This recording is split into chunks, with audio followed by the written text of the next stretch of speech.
Salam, perkenalkan nama saya Urita Teva, NIM 102-2021-0086, kelas C semester 2, Prodi Pendidikan Kristen Anak Usia Dini. Saya mahasiswa Institut Agama Kristen Negeri Kupang. Di video kali ini saya akan membagikan materi tentang bagaimana hakikat, instrumentasi, dan praksis demokrasi Indonesia berlandaskan Pancasila dan Undang-Undang Dasar Negara Republik Indonesia tahun 1945. Di sini ada 4 bagian yang perlu kita bahas. Yang pertama itu tentang menelusuri konsep dan urgensi demokrasi yang bersumber dari Pancasila. Nah, menelusuri konsep dan urgensi demokrasi yang bersumber dari Pancasila ini ada 4 bagian yang perlu kita bahas. Yang pertama, apa demokrasi itu? Secara etimologis, demokrasi berasal dari bahasa Yunani kuno, yakni demos dan kratein. Kata demokrasi merujuk kepada konsep kehidupan negara atau masyarakat, di mana warga negara dewasa turut berpartisipasi dalam pemerintahan melalui wakilnya yang dipilih. Pemerintahannya mendorong dan menjamin kemerdekaan berbicara, beragam, berpendapat, berserikat, menegakkan atau rule of law. Adanya pemerintahan mayoritas yang menghormati hak-hak kelompok minoritas dan masyarakat yang warganya saling memberi perlakuan yang sama. Pengertian tersebut pada dasarnya merujuk kepada ucapan Abraham Lincoln, mantan Presiden Amerika Serikat, yang menyatakan bahwa demokrasi adalah suatu pemerintah dari rakyat, oleh rakyat, dan untuk rakyat, atau the government from the people, by the people, and for the people. Yang bagian yang kedua itu tiga tradisi pemikiran politik demokrasi. Demokrasi dapat dilihat dari 3 tradisi pemikiran politik, yakni Aristotle teori, kedua medieval teori, yang ketiga conspirationism. Dalam tradisi pemikiran Aristotelian, demokrasi merupakan salah satu bentuk pemerintah, yakni the government of the all Christian who enjoy the benefits of the can, atau pemerintah oleh seluruh warga negara yang memenuhi syarat kewarganegaraan. Tradisi medieval teori yang pada dasarnya menerapkan Roman law dan konsep populer suffragette, menempatkan a foundation for the exercise of power, leaving supreme for the independence of the people, atau suatu landasan pelaksanaan kekuatan tertinggi di tangan rakyat. Sedangkan dalam contemporary design of the church, konsep republikan dipandang sebagai the most genuine popular form of defense, atau konsep republik sebagai bentuk pemerintah rakyat yang murni. Bagian yang ketiga itu pemikiran tentang demokrasi Indonesia. Sebagai negara demokrasi Indonesia memiliki kekhasan. Apa kekhasan demokrasi Indonesia itu? Menurut Budiarjo dalam buku Dasar-Dasar Ilmu Politik 2008, demokrasi yang dianut di Indonesia adalah demokrasi yang berdasarkan Pancasila, yang masih terus berkembang, dan sifat ciri-cirinya terdapat berbagai tafsiran dan pandangan.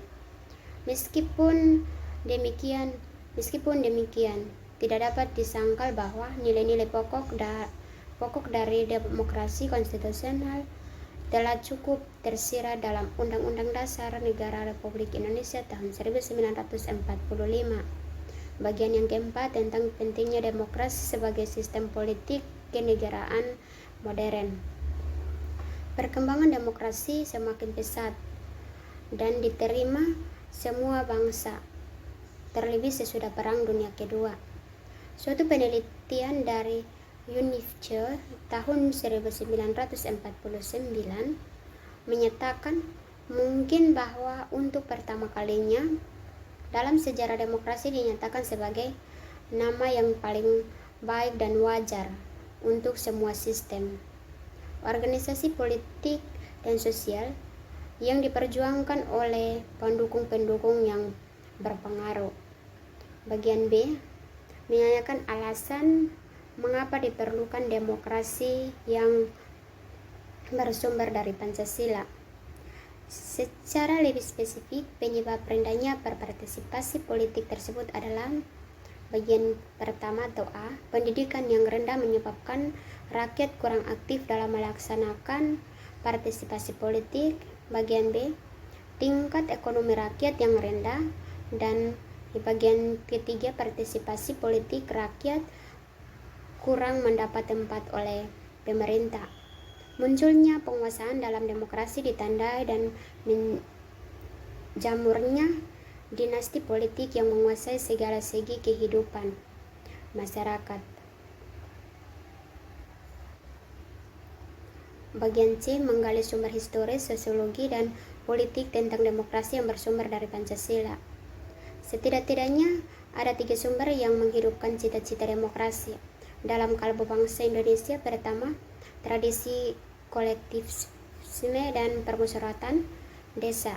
Yang kedua, ajaran Islam yang menuntut kebenaran. Yang ketiga, keadilan lahir dalam masyarakat serta persaudaraan antara manusia sebagai makhluk Tuhan. Ketiga paham sosial berat yang menarik perhatian para pemimpin pergerakan kebangsaan karena dasar-dasar kemanusiaan yang dibelanya dan menjadi tujuan.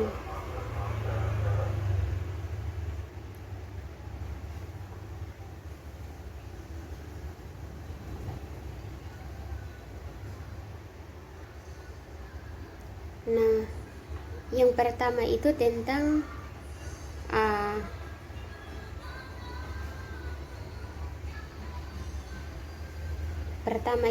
bersumber nilai yang berasal dari demokrasi dewasa.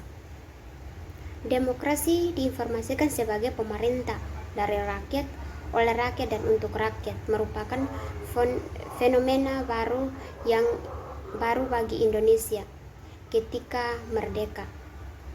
Kerajaan-kerajaan pra-Indonesia adalah kerajaan-kerajaan feodal yang dikuasai oleh raja-raja autokrat. Bagian yang kedua tentang bersumber nilai yang berasal dari Islam. Nilai demokrasi yang berasal dari Islam bersumber dari akar teologisnya. Inti dari keyakinan Islam adalah pengakuan pada ketuhanan yang Maha Esa atau tauhid monoteisme. Dan yang ketiga itu sumber nilai yang berasal dari Barat. Masyarakat Barat atau Eropa mempunyai akar demokrasi yang panjang.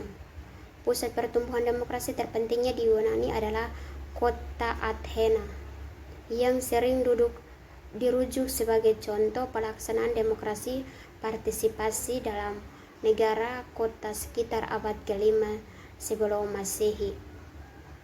Nah, bagian D membangun argumen tentang dinamika dan tantangan demokrasi yang bersumber dari Pancasila untuk membandingkan aturan dasar dalam naskah asli Undang-Undang Dasar 1945 dan bagaimana perubahannya berkaitan dengan MPR, DPR, dan DPD. Yang pertama itu Majelis Permusyawaratan Rakyat.